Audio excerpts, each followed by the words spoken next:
Hey Brian, it's Attila here. This is my third reflective for assignment 1. The last 2 reflections I did as podcasts, so I thought I'd personalize this one and do it as a video. The topic is, how are you going to use media in the classroom, and to consider whether or not you're going to use technology. Well, I have a love-hate relationship with technology. For pretty much most of my working life, I've been working in the hospitality technology sector. The hospitality part I love. The technology side of things, it just doesn't give me the same warm fuzzies. I've been working in this niche for about 20 years, and in June of this year, I quit my job as a corporate trainer with Oracle to pursue the PIDP diploma. Now, while I felt very comfortable as a subject matter expert in the realm of hospitality technology, I didn't have a formalized background in teaching. And it was the teaching part of my job that I really enjoyed and where I knew I wanted to continue. I also knew that remote teaching was gaining in demand, and so I wanted to get a proper bona fide education in how to teach and also how to teach online, which brought me to the PIDP. So in my time as a sales engineer with Oracle and then as a training technologist, I became well versed in leveraging technology to deliver presentations and training when needing to do so remotely. So even before the pandemic hit, the bean counters were looking at how we could shave costs by delivering remote training and e-learning instead of in-person classroom training.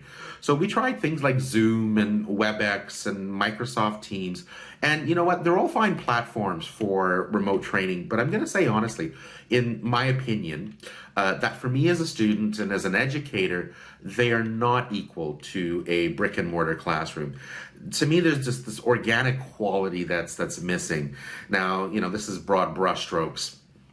And I know that it doesn't mean that there isn't a good place for it, and there's definitely a need. So it's probably a great idea that educators get out of the one-room schoolhouse and start embracing technology, as our students are going to demand it and expect it. So this means learning how to use tools effectively and nimbly. Just like learning how to manage a physical classroom of students, I believe educators need to master the mechanics of whatever technology they're using, because stumbling and fumbling through a Zoom session, trying to figure out how to share a screen, can really suck the life out of a presentation and, lose people's interest rapidly. Not only should educators, need to know how to master the technology, but they should also understand how to use it correctly and effectively. So what I mean here is, does the media actually enhance or detract from the teaching? There's no more death more avoidable than death by PowerPoint.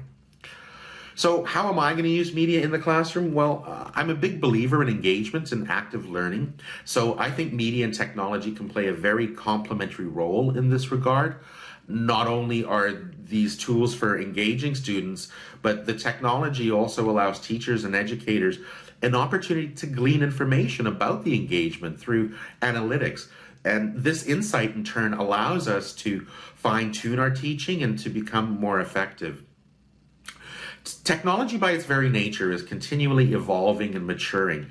Additionally, it's finding a greater space in pretty much every aspect of our lives. When I started the PIDP program back in June, I was blown away about how different school was compared to when I was in college in the 90s. Things like we're doing blogs and podcasts and e-textbooks and video lessons and using Twitter. And, when you think of these things like blogs and podcasts, these are great ways for educators to connect, to build community, network, share ideas, and learn from one another. So to wrap up, I can't say that I'm a convert, as I was already a believer. My faith in technology and media in the classroom is strong. I've really enjoyed this course as it has introduced me to some interesting tools and ideas that I'm going to continue to tinker with. I just wish these trial versions were a bit more generous with their trial time. And another thing that I've come to appreciate is that for some students, technology in a virtual classroom, if they're not familiar with it, can be a bit frightening and a bit off-putting. And I think that we need to make sure that we address this so that it doesn't become a hurdle or a barrier to their learning. So thanks for listening, Brian. I sincerely appreciate all the comments and feedback that you've given me. And I hope that you have a great Thanksgiving weekend.